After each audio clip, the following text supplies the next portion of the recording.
መኖር እንደምትፈልገው እየኖርክ ነው ወይስ ደግሞ ከእቅድህ በታች ነህን?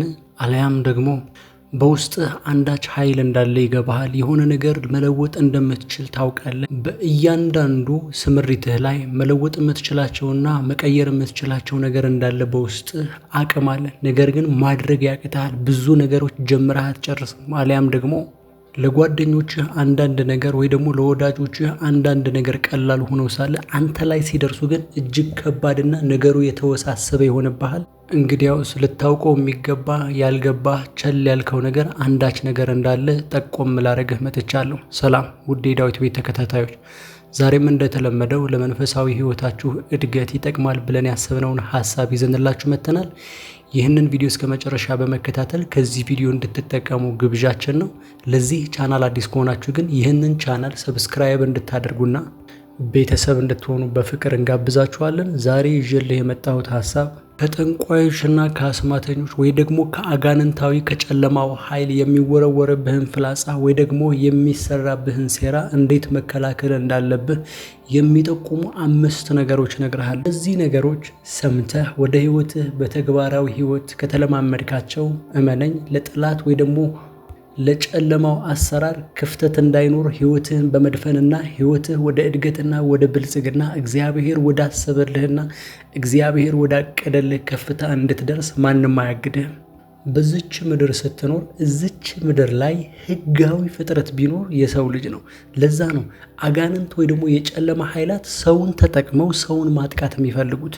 ምክንያቱም ራሳቸው እዚህ ምድር ላይ ፊዚካሊ መገለጥ ስለማይችሉ ፊዚካሊ መገኘት ስለማይችሉ እግዚአብሔር አምላክ በእኛና በእነሱ መካከል የሆነ ገደብ ስላስቀመጠና መገለጥ ስለማይችሉ የሰውን ልጅ ልክ እንደ ማተሪያል ተጠቅመው ፈቃዳቸውንና ሀሳባቸውን ማድረግ ይፈልጋሉ። ነገር ግን ነገር እንድታቅም ፈልገው ደግሞ ዘው ብለው የፈለጉትን ሰው እንደፈለጉት የማድረግ ስልጣንና ኃይል አላቸው ማለት አይደለም። ያ ማለት ኃይል የምንሰጣቸው እኛንን፣ በሩም የምንከፍትላቸው እኛንን፣ የምናስተካክልላቸውና ለጠላት አደጋ የተጋለጥን እኛው በራሳችን ነን። ስለዚህ የጠላት እቅድ በእኛ ላይ እንዳይሰራ ለማድረግ ከምናደርጋቸው ነገሮች የመጀመሪያው ልናስወግደው የሚገባ በተደጋጋሚ የሚደረግ የኃጢአት ልምምድ። ይህ ማለት እጅግ በሚያሳዝን ሁኔታ የሰው ልጅ ስለ ኃጢአት ያለው ግንዛቤ እጅግ በጣም ከእውነታ የራቀ ነው። ማለትም ኃጢአት ማለት እግዚአብሔርን መበደል፣ እግዚአብሔርን ማስቆጣት፣ እግዚአብሔርን ማስከፋት ብቻ ይመስለዋል። ኃጢአት ማለት እግዚአብሔር አንተ እንድትኖረውና አንተ እንድትመላለስበት ባልፈቀደው ሕይወት ውስጥ ስትገኝ ማለት ብቻ ነው። በተደጋጋሚ የምትሰራቸው ኃጢአት፣ በተደጋጋሚ የምታረጋቸው ስህተቶች እነዛ የጠላት በር ወደ አንተ ወይ ደግሞ ፍላጻዎች ወደ አንተ እንዲወረወሩ አንተ በሩን ትከፍታለህ ማለት ነው። ጠላት ሁል ጊዜ እንደሚያገሳ አንበሳ በዙሪያችሁ ሊውጣችሁ ፈልጎ ያገሳል ይላል መጽሐፍ ቅዱስ። ስለዚህ አንበሳ አይደለም ሊውጥ ይፈልጋል፣ ሁሌ ክፍተትህን ይጠብቃል።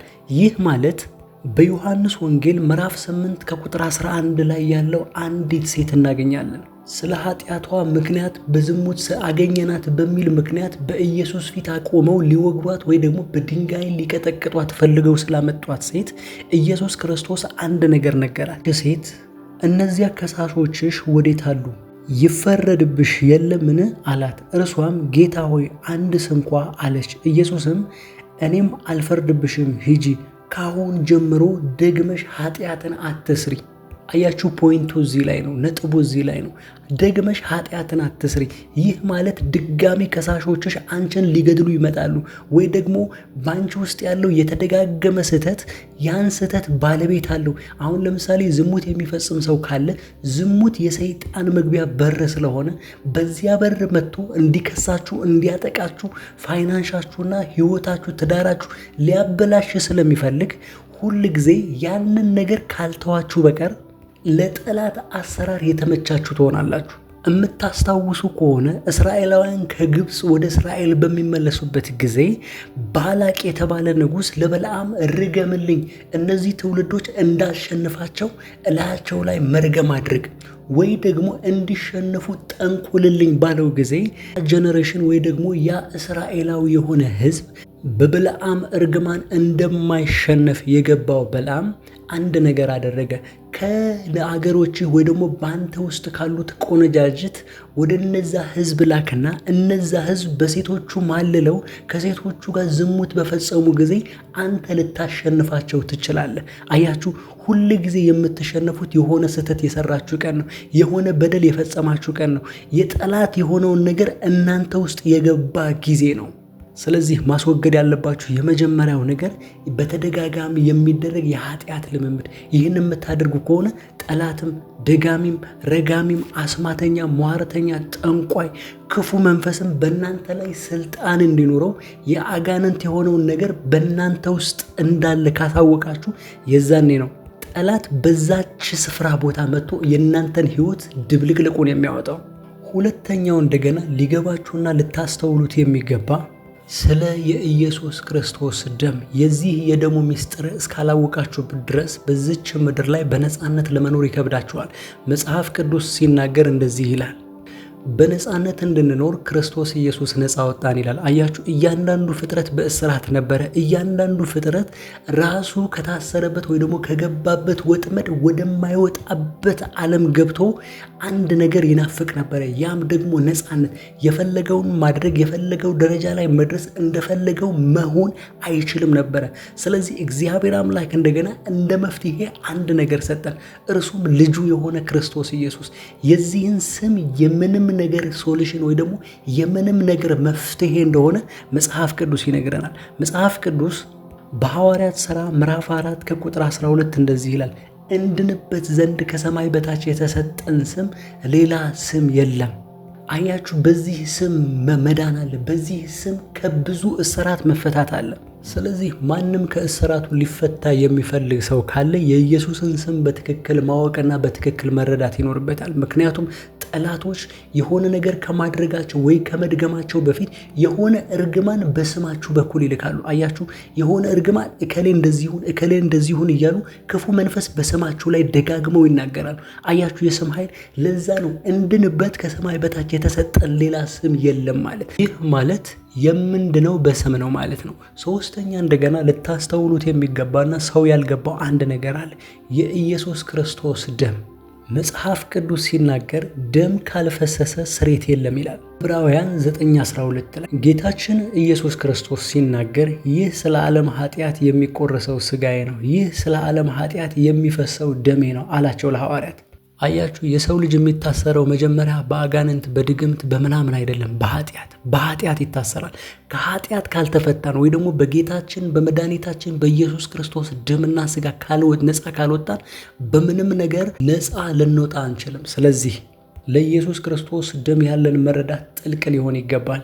ሶስተኛውና ማንም የማይገባው እንደገና የምትበሉትን ነገር በጣም በጥንቃቄ እወቁ።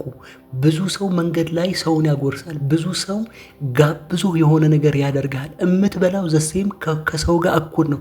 እምትበላው የተሰጠህን ነው። እምትበላው ምን እንደተደረገበት አታውቅም።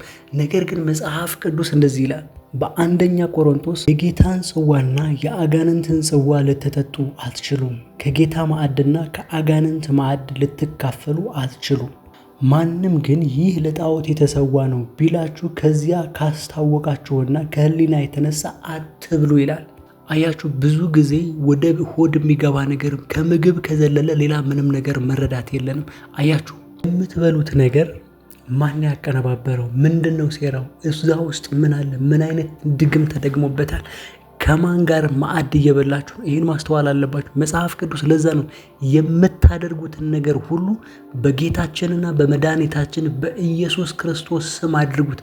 ምክንያቱም በሆነ ስም የተደገመ ምግብ ሊሆን ይችላል። ጠላት ሊያጠቃችሁ ሲፈልግ አንዱ ከሚያደርገው ነገር የምትበሉት ነገር ላይ የሆነ ነገር ይጨምራል። ያ ማለት መርዝ ወይ አሲድ ወይ ምናምን አይደለም። የሆነ ድግምት ወይ የሆነ መንፈሳዊ አሰራር ይጨምርበታል። ስለዚህ ከሰው ጋር ስትበሉ ዝም ብላችሁ እንደመጣላችሁ ዘው ብላችሁ አትብሉ። እናንተ ክርስቲያኖች ናችሁ።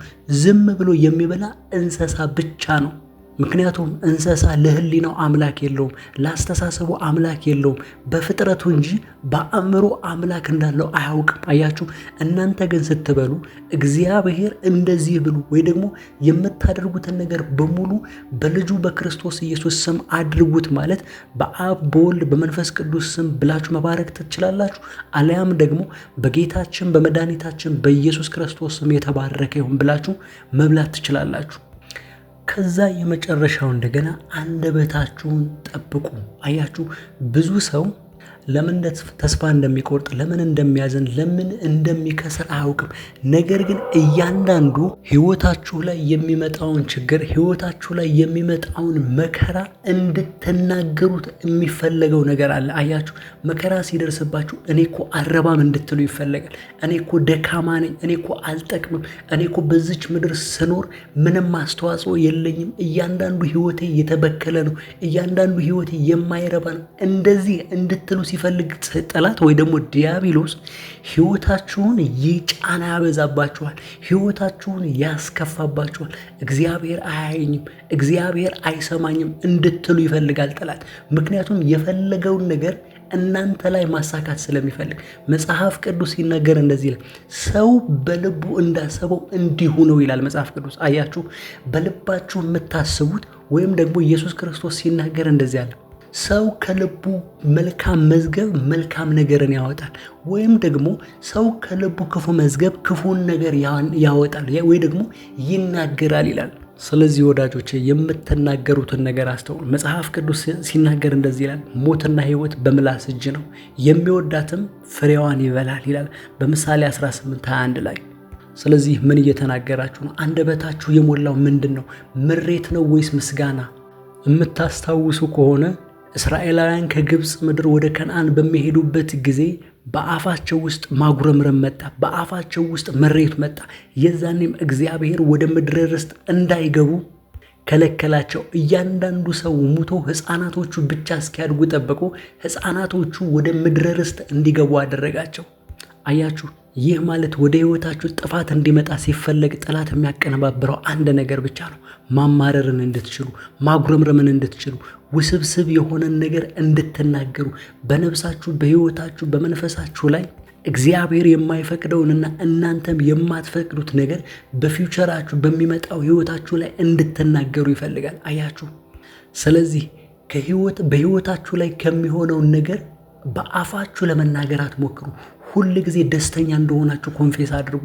እግዚአብሔር እንደሚባርካችሁ፣ እግዚአብሔርን ተስፋ እንደምታደርጉ፣ እግዚአብሔር እንደሚያለመልማችሁ ማሰብ መቻል አለባችሁ። መጽሐፍ ቅዱስ ሲናገር እንደዚህ ይላል፣ የሰው ልጅ ዝም ብሎ የእግዚአብሔርን ማዳን ተስፋ ቢያደርግ መልካም ነው ይላል። አያችሁ።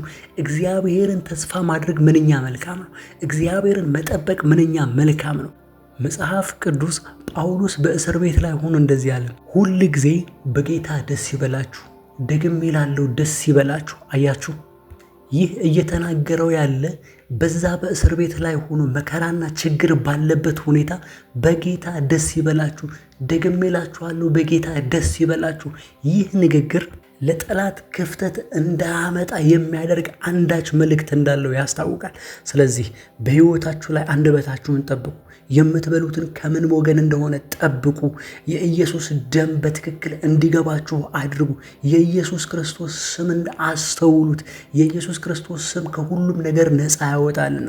ከዛ እንደገና በተደጋጋሚ የምታደርጉትን የኃጢአት ልምምድ ካለ ያንን ነገር እንደምንም ብላችሁ በዙፋኑ ፊት ተንበርክካችሁ የምትተውበትን ኃይል እንድትቀበሉ መጸለይ ያለባችሁ። መጽሐፍ ቅዱስ ሲናገር እንደዚህ ይላል፣ ዓለማዊነትንና ምኞትን የሚያስክድ የእግዚአብሔር ጸጋ ተገልጧል ይላል።